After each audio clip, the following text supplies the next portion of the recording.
और इस समय वो सांस्कृतिक अध्यक्षा भी हैं। उनकी ये पूरी टीम और विशेष बात ये है वो टीम जिन टीम ने इस प्रोग्राम का आगाज किया है, इन लोगों ने इन बच्चों को और इस कार्यक्रम को रूपरेखा जो बनाई है, ये वो टीम है। सांस्कृतिक अध्यक्षा लता वाली से 2 शब्द। धन्यवाद आप सभी का।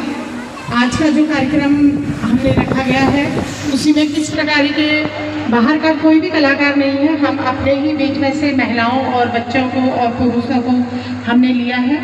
आप जो भी गलती इसमें होगी आप लोगों से क्षमा चाहते हैं। ये प्योर उत्तराखंडी प्रवासी संस्था है। सदस्यता कौन कौन ले सकता है धरोहर? सदस्यता जो इधर गाजियाबाद में जो निवास पृष्ठभूमि के जो लोग हमारे हैं उनसे हमारा आग्रह रहता है। मूलतः हम ये देखते हैं भाई गाजियाबाद क्योंकि अपने आजू बाजू में रहें तो वो समय से उपलब्ध भी रहेंगे। पर ऐसा नहीं कि हमारे जो लोग हैं जो संस्था से जुड़े हैं, कई लोग थोड़ा दिल्ली में भी हैं, थोड़ा दूर भी हैं, ग्रेटर नोएडा में, वो लोग जुड़े हुए हैं। ऐसा कुछ नहीं। चंदन जी, वैसे आप बेसिक रहने वाले कहाँ के? बेसिकली मैं उत्तराखंड के रुद्रप्रयाग डिस्ट्रिक्ट से हूँ, केदारनाथ घाटी से हूँ। और इस संस्था में हमारे पूरे उत्तराखंड के तकरीबन सभी जिलों से जुड़े हुए लोग हैं। और चाहे हमारा कुमाऊं का क्षेत्र हो, चाहे गढ़वाल का क्षेत्र हो, सब लोग इसमें जुड़े हुए हैं। मेरा मानना ये है कि एक नहीं 50 और ऐसी एनजीओ, ऐसी संस्थाएं होनी चाहिए अलग अलग जगह हमारे उत्तराखंडियों की, जो एकजुट होकर एक जगह, लेकिन छतरी एक होनी चाहिए। उत्तराखंड छतरी एक होनी चाहिए। आपका जो कहना है वो सही है। और ये संस्थाओं का ध्येय भी इसी तरह से, जो प्रवास में हम लोग हैं जो रहते हैं, संस्थाओं को बनाने के पीछे ये है कि हम सब लोग उत्तराखंड को जीतें। बढ़कर बात जो है उससे बढ़कर, जैसा आपने कहा कि जो हम लोग क्योंकि उत्तराखंड पृष्ठभूमि के लोग हैं, तो हमारा सबसे पहला जो हमारा जो कर्तव्य है वो अपनी मातृभूमि के प्रति है। और उसमें अगर हम लोग सक्षम बाहर हैं, आप समझ सकते हैं जो बाहर लोग हैं वो सक्षम हैं, शिक्षित हैं, तो वो और वहाँ की नीति, वहाँ की जो नीति नियंता है उनके प्रति हमेशा सजग रहते हैं कि वो हमारे उत्तराखंड में क्या हो रहा है, क्या होना चाहिए। इस तरह की पॉलिसी वहाँ पर हो रही है, उसमें पूरी तरह हमारे जो बाहर रहने वाले जो लोग हैं या हमारे संस्था में जो लोग हैं वो सब लोग बड़ी बारीकी से उस पर नज़र रखते हैं। कोई भवन बनाना हो, किसी तरह की, वो हमारे जो बाहर रह रहे लोग वो पूरी तरह अपने क्षेत्र से जुड़े हुए होते हैं। और आपके चैनल के माध्यम से मैं कहना चाहूँगा कि ऐसा कुछ नहीं, जो भी वहाँ सियासतदान है, हम हमेशा अपने पृष्ठभूमि से सब जुड़े हुए हैं। और जब भी प्रदेश पुकारेगा सब लोग वहाँ प्रदेश के लिए बहुत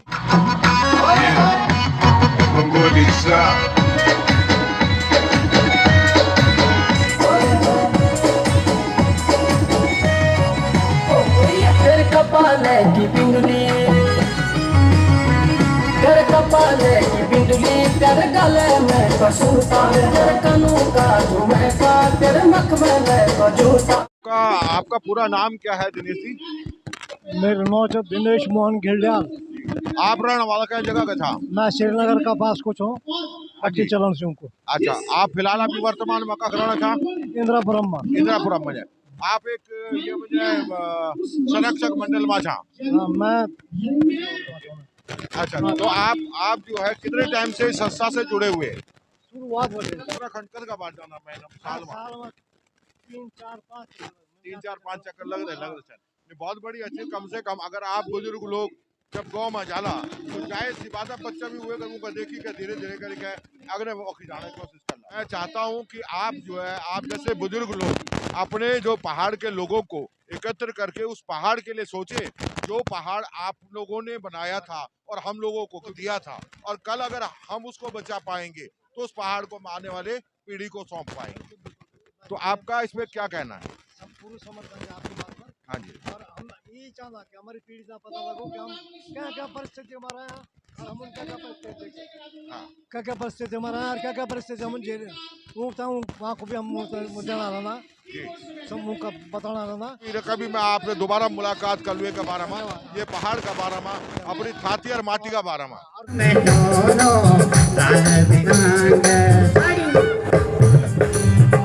बचपन के 15 साल आपने पहाड़ में बिताए हैं, यानी पढ़ाई लिखाई आपकी पहाड़ से मतलब 10वीं तक। हाँ, जो 10वीं तक आपने वहीं पढ़ाई की है। तो आपको पहले के पहाड़ और अब के पहाड़ में क्या अंतर नजर आता है? पहले का पहाड़ बहुत अच्छा भी था और कुछ दिक्कत भी थी। हाँ। पहले के पहाड़ में लोग 10 लोग मिलते थे, आते थे, बैठते थे, शाम को 4 गपशप होती थी एक चबूतरे में बैठ के।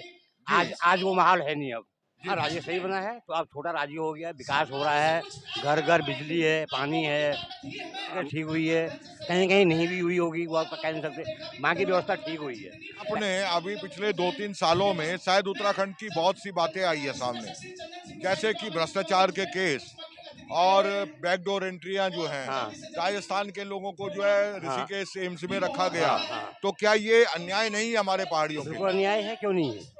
बैकडोर से एंट्री होना बिल्कुल अन्याय है। आपको मौका नहीं, उसको मौका दे दिया है, जबकि आप उसके थे, काबिल थे, सब कुछ था, आपका होना चाहिए था उसमें। जी, बीजेपी के टाइम पे हुई है जो हमारी जो ऋषिकेश में हुआ है, और जो आपके जो अंकिता भंडारी का केस है, केस हुआ है, वो जो अंकिता भंडारी का केस है, वो तो यहाँ पे इस समय में अगर मैं बोलूँ तो बीजेपी के साथ हुआ है। वो सबसे गलत हुआ है, सबसे गलत काम है। ऐसे काम उत्तराखंड धरोहर एक छोटी मोटी बात नहीं है, नहीं है। धरोहर हमारे पूर्वजों की है, हमारे पुरखों की है, जो हमें मिली है विरासत। उत्तराखंड के अंदर मेरे हिसाब से कोई भी राष्ट्रीय पार्टी नहीं होनी चाहिए। तो आपका क्या मत है? भाई हमारा मत तो ये था, एक पार्टी बनी थी उत्तराखंड क्रांति दल। जी बिल्कुल। ठीक है, हैरी साहब उसके चेयरमैन थे, अध्यक्ष थे, वो बन नहीं पाई। हम लोगों का भी सहयोग नहीं रहा उसमें। हम तो चाहते हैं कि वहाँ की पार्टी बनती। बिल्कुल बिल्कुल, वहाँ की पार्टी बनते हैं। पहाड़ का कोई भी व्यक्ति कहीं भी रह रहा हो, पहाड़ के अंदर पहाड़ की पार्टी, अपनी क्षेत्रीय पार्टी होनी चाहिए, उसको सपोर्ट करना चाहिए। जो आदमी आगे कार्यकर्ता नजर आ रहा है उसको उसके साथ सपोर्ट करना जरूरी है। उसको सपोर्ट को हम कहते हैं कि जो वहाँ की लोकल पार्टी है, कोई भी पार्टी हो, लोकल पार्टी जो लोकल आदमी जिसको बनाता है, उसको सपोर्ट करना चाहिए। पहाड़ियों को क्या संदेश देना चाहेंगे, जो पहाड़ हमारा आज जो है वीरान होता जा रहा है? हम देखो जी, हम पहाड़ जो हम लोग हैं, हमारे बच्चे हैं, हम कहते हैं कि पहाड़ जाओ, और कुछ काम नहीं तो देवी देवता पूछ लो, कम से कम जाओ वहाँ पे।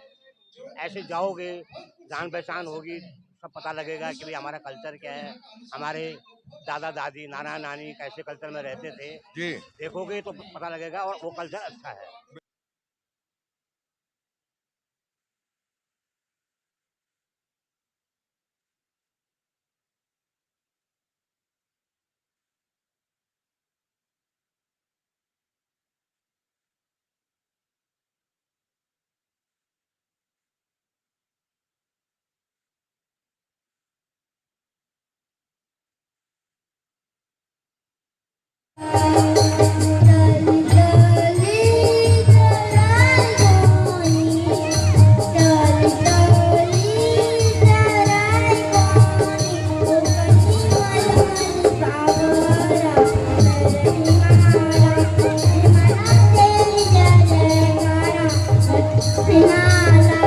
रहने वाले हैं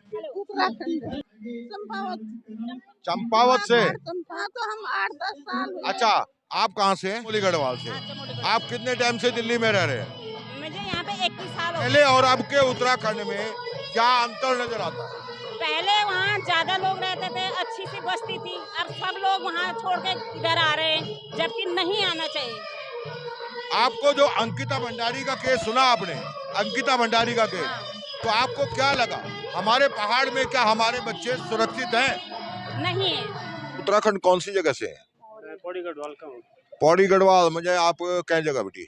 हम पट्टी मनियार से बैठे। मनियार से बेटी। अच्छा, आपने कभी उत्तराखंड बचाओ आंदोलन के बारे में सुनी? उत्तराखंड बचाओ आंदोलन सुना कभी आपने कहीं पे, फेसबुक में या कहीं भी? पौड़ी के गाँव कांडा आ रहा हूँ कि जो जब आपने पहले का पहाड़ देखा, जब आप पहाड़ में रहते थे उत्तराखंड में, तो वो उत्तराखंड और अब का उत्तराखंड में क्या अंतर लगता है? अब तो बहुत कुछ नहीं है, सब ऐसा हो रहा है। थोड़ा माइक और हाँ, पर पास में अब तो बहुत कुछ वो से है, कुछ नहीं, अब सब कुछ वो रखा आप कहाँ के रहने वाले हैं? है। आप माइक ले लीजिए। आप अल्मोड़ा के। अल्मोड़ा से हैं। सन 74 में आप दिल्ली आ गए थे। अच्छा, तो उसके बाद गांव जाना कितना रहा आपका? नहीं, बच्चों को तो हर साल ले जाते थे अपना कल्चर दिखाने, अपने गाँव कल्चर, अपने प्रोग्रामों के लिए, अपने जो गांव में रीति रिवाज है उनको मनाने के लिए उनको मनाने। आप वहां जाते थे। हाँ।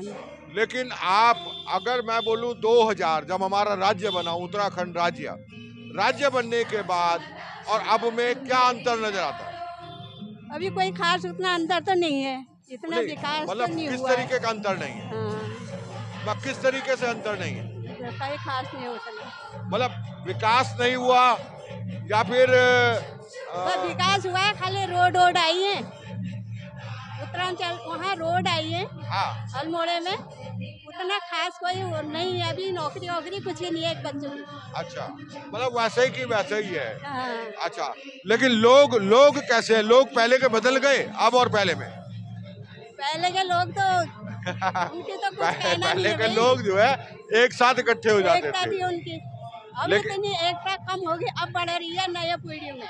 यहाँ जो प्रांगण में बैठे हैं सभी अपने भाई बहनों से ये बताना चाहूँगा कि आप देख रहे हैं हम एक टीम की तरह प्रवास में काम कर रहे हैं और हमें गर्व है।